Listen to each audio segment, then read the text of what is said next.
accusations of you raping a teenager in a hotel in 2010. She claims you put a pillow over her head.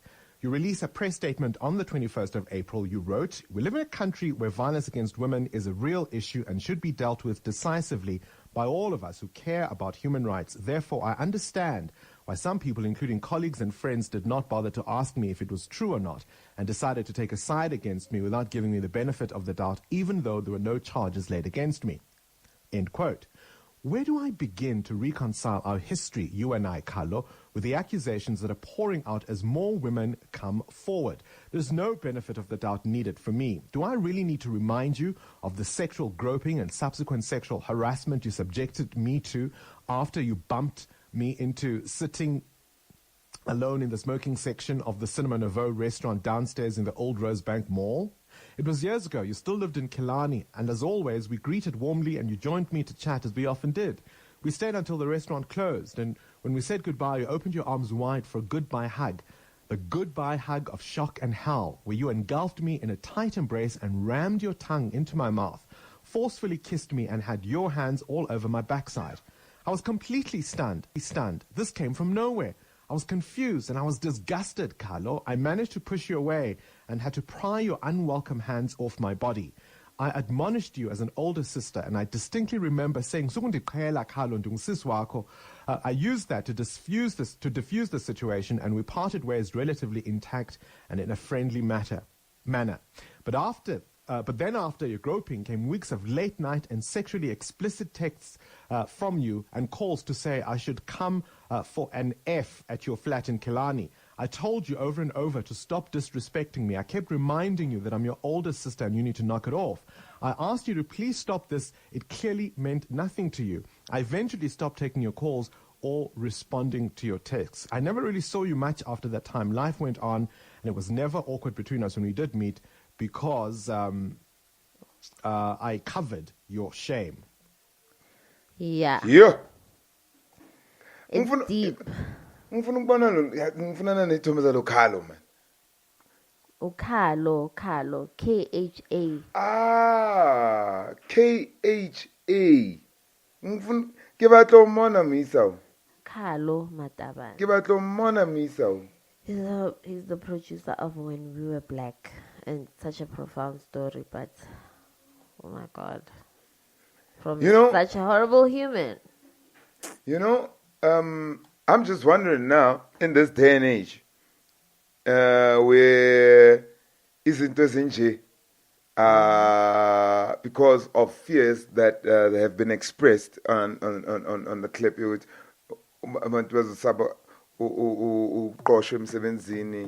understand?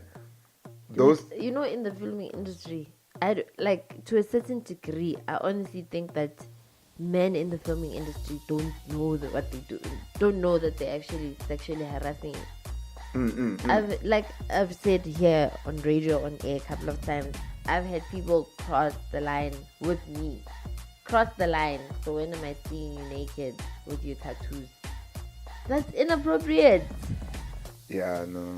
I'm trying to get a job. I'm finna get a job here. You're telling me about stripping naked and you want to see my tattoos. What the hell? Can we please get this trending? Let's forget Kanye kancane. Thengisa album. Lo muntu lo thengisa ingoma izophuma kungasikudala ngiyazi ukuthi, but no, Kanye is going to be releasing a track or an album. Can we please have a hashtag Carlo Matabane, hashtag Me Too? Yeah. Because we don't need such. We don't.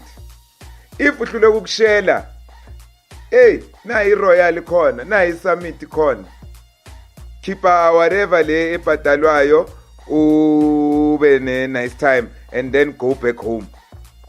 Yeah, it's sickening, guys. It's sickening. But now, can I just throw a spanner into this, Tidone? In the light of the event, you to Carlo manje sega expose you. How many girls did I found Florence as one. You found let's before we play it, but we told how many girls actually followed up on or submitted to Carlo's advancements. But we'll play that. We'll talk about it after Mema Sebe's clip. Run it for us, some belief.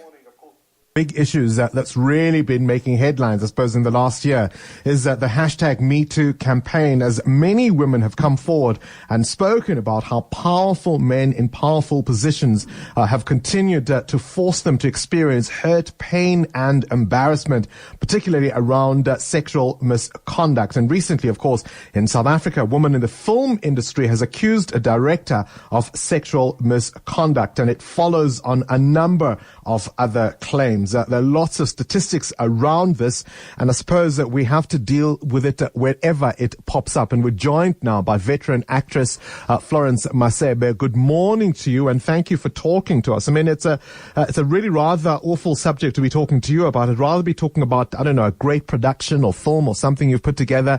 But here we are talking about this. Yes, we have to talk about it, Bongani. Good morning.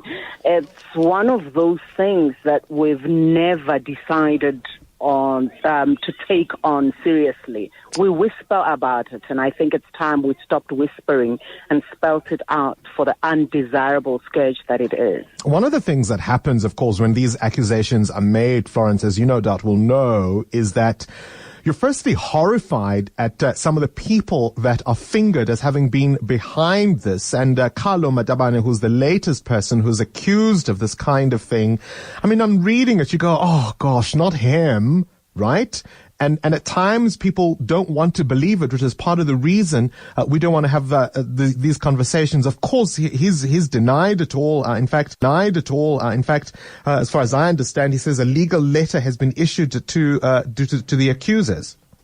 Exactly. So he would go as far as issuing a legal letter to his accusers to protect his own lives. Wow. Our very own Harvey Weinstein. Yeah, he's not the only one. It's just that people have come out about him. He's not the only one. That's why I'm saying that I've even gotten to a point where I was wondering if people in the filming industry are aware that they are sexually harassing people. I'm extra. Upcoming girls suffer the most. Let's keep this topic. Because how many other girls actually accepted those advancements as alama sexual perpetrators? Anyway, ladies and gents, time now for us to get out of here. The Soul Train coming through from the hours of 12 going to 3. It's goodbye from us. Bye. I never do you like that, yeah. My baby, I know how it starts, Forever I go there by